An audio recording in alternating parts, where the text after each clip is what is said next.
Hello guys, मेरा नाम तुषार है। आप देख रहे हैं यूबॉक्स टेक। आज मैं आपको बताऊँ कि किसी भी सैमसंग फ़ोन में 60 fps वीडियो रिकॉर्डिंग कैसे एनेबल करते हैं। तो उसके लिए सबसे पहले आपके फ़ोन में कैमरा टू API सपोर्ट होना चाहिए। उसे टेस्ट करने के लिए आप ये वाले API डाउनलोड कर लें, जिसकी लिंक मैंने डिस्क्रिप्शन में दे दी है। इसे खोल के आप जो भी परमिशन मांगें वो दे दें और फिर स्टार्ट पर क्लिक कर दें। फिर यहाँ पे ये सारे टिक आ जाएंगे अगर आपके फ़ोन में सपोर्ट होगा। अब इसके बाद आपको प्ले स्टोर से ओपन कैमरा ऐप को डाउनलोड कर लेना है। इस ट्रिक के लिए आपको रूट की ज़रूरत नहीं है, बस आपका फ़ोन लेटेस्ट सॉफ्टवेयर में अपडेट होना चाहिए। अब आप प्ले स्टोर से ओपन कैमरे का ऐप डाउनलोड कर लें।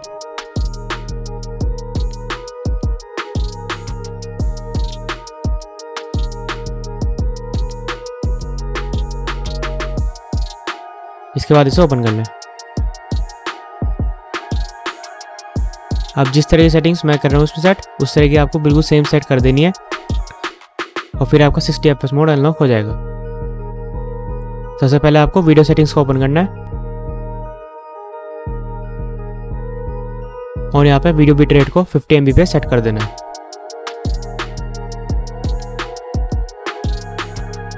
और इसके बाद आप वीडियो फ्रेम रेट को 60 सेट कर दें।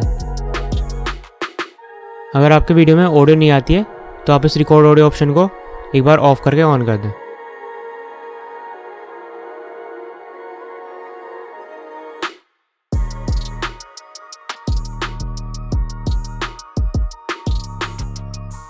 और यहाँ पे वीडियो फॉर्मेट में आप MPEG H264 कर दें।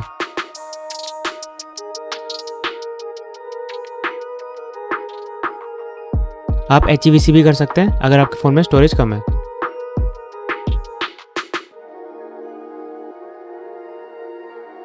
और अब इसके बाद आपको प्रोसेसिंग सेटिंग्स में एंटी बैंडिंग को ऑटो कर देना है।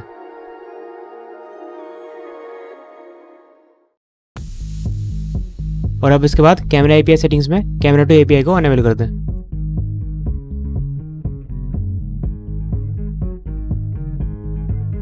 इसके बाद हमारी सारी सेटिंग सेट हो चुकी है। अब इसके बाद यहाँ से वीडियो मोड को अनेबल कर लें और आप कोई वीडियो रिकॉर्ड कर सकते हैं। अगर यहाँ पे आपकी 30 fps रिकॉर्ड होती है तो आप एक बार अपने फ़ोन को रीस्टार्ट कर लें, फिर यहाँ पे 60 fps रिकॉर्ड करेगा।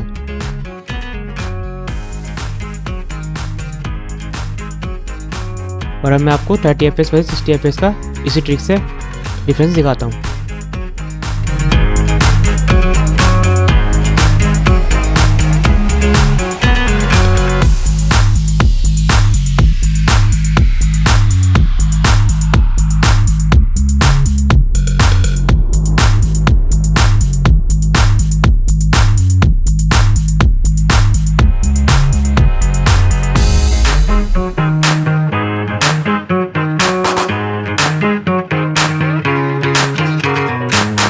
तो इस तरह आप किसी भी सैमसंग फ़ोन में 60 fps वीडियो रिकॉर्डिंग एनेबल कर सकते हैं। अगर आपको मेरी वीडियो अच्छी लगी तो इसे लाइक करें, शेयर करें और मेरे चैनल को सब्सक्राइब करना ना भूलें।